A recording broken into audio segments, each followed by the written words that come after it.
What's up, everybody? Your arm wrestling underdog here. August 20th, my dad and I traveled to Missouri at Brewskeez for the third Arnold Classic Qualifier to see if I can qualify for the Arnold Classic this year. Do I finally do it? Let's find out.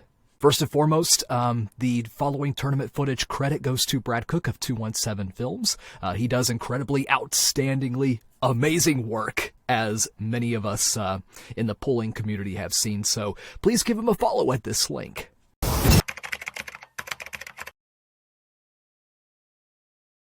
Just to give a little bit of a background of the actual competition in my class, there were 7 guys in the class, and I had a first round bye, so suffice it to say, I had a pretty favorable side of it.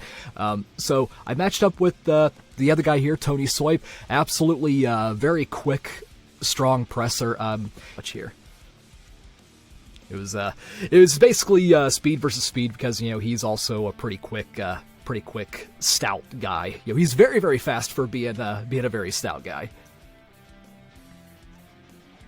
Initially, it looked like that from my angle that I had the winning position, but it was so damn fast that it stands to reason why the refs just ruled just go to the strap. So anyway, go to the straps, and it's speed versus speed at this point, and thankfully it was in my favor that time, and was able to get through that round.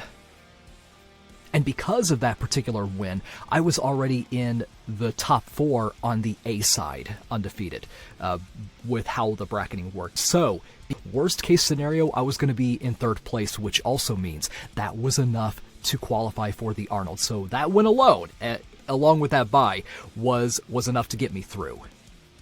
Okay, so my next matchup was with Justin Douglas, the other undefeated guy, and it cuts to this part where I apparently elbow foul for a second time, so that means I fouled out. Now, I mean, he obviously had a much better pronation than I did, so I was trying to see if I could out top roll him. I was trying to force him into a hook, but he was able to get me out. But when I tried forcing him into a hook, I had my elbow had slid off to the left, I believe, so I had to tread very, very lightly. Another one, I actually false started. I think I managed to kick his wrist back just a hair, but he was pretty good at catching the goes as well. And then the last go was what you just saw here. So trying to jockey for position, he had a little better control of my wrist, but I think I had a good enough hammer to at least hold my own. But nonetheless, I still elbowed, and brought me to the B side. And next matchup was with Colton Creason, a relatively new guy, but freakishly strong.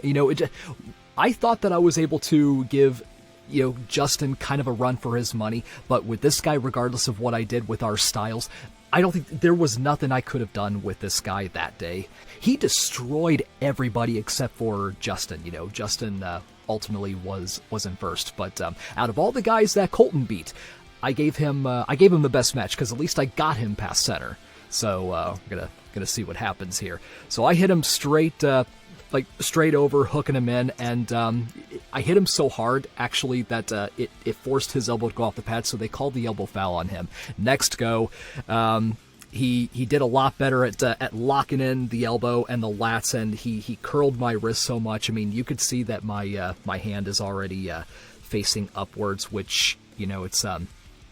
And he's a little more to his side, not by much, but every millimeter makes all the difference. So that was just enough for him to completely take my arm all the way back in a compromised position, and therefore render me in 3rd place, and for him to go to the finals with Justin. So thankfully, just for visual clarity, this was the open right 190 class, courtesy of Corey Miller. So we see that I got the first round bye after defeating Tony and after he defeated JT. Then losing to Justin and getting destroyed by Colton. But in case you're wondering, would the result have been different if I had not gotten a first round bye, or if I had faced either Colton or Justin first round and then went on straight to the B-side.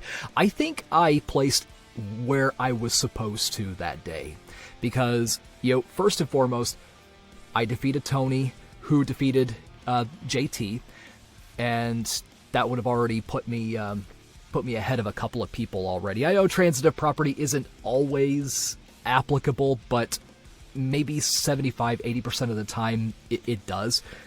But Ethan Mercer, fought from the B-side, gotten all the way to the top 4, and so basically and then there's Bill Schumer, whom Ethan defeated as well.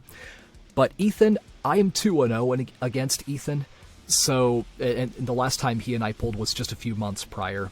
And, even if Ethan did beat me that day, I still would have ended up in 4th, which you place in the top 4 in each class, in each Open and Masters class to get qualified for the Arnold Classic. So 3rd or 4th, I would have qualified for the Arnold, and I think this for this particular batch that day, I showed up, and thankfully it was a little bit in my favor that day. But I definitely got my work cut out for me against if I'm going to be facing very intense competitors like Justin, Colton, or Ethan. So in conclusion, I have qualified for the Arnold Classic for a 2nd year in a row. That's been my goal since I went 2-0 at the last Arnold. So 2023, my goal is to win 1 match at the Arnold, and I'm slowly but surely rising. I've got a lot of competitions and training ahead of me, and I really do appreciate everyone's support, and I can't wait to start practicing with those out of state even. So I got to feel as many different arms as possible if I'm going to have a chance at the biggest fitness expo in the entire world of 200,000 in attendance. This is your arm wrestling underdog. Let's continue to beat the odds.